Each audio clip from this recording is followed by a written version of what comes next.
Hello guys, it's me again, and in this video we're gonna talking about what is profile view on TikTok. Firstly guys, it is so interesting that this is an optional feature that allows TikTok users to view the history of all the visitors who sneak a peek into the profile into the past 30 days. TikTok reintroduced this feature as the Snoopers bane to deliver an insta to all the TikTokers who wish to be discreet about filtering their way in out of their other profiles.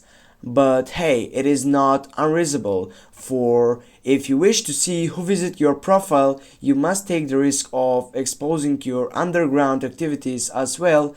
In other words, the profile views history function on TikTok is a two-way street.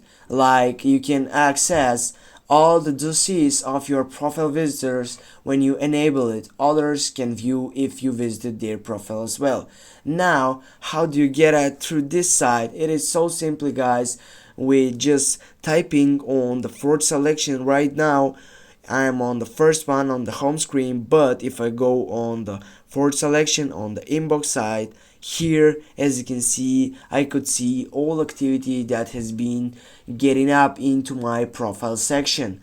The whole idea of these profile views is to engender a sense of cohesion among users to stop activities that tread on borderline stalkerish profile mandings, and on the other hand, if you do not wish for others to know what you visited their profile and why, you can always disable the profile views function altogether to stop revealing and accessing information related to profile visiting history. Now guys, with this we have getting a lot of informations for turning off and on, and why you can go for a profile views on TikTok. Thanks for watching. Don't forget to hit that like and share the video. See you soon guys.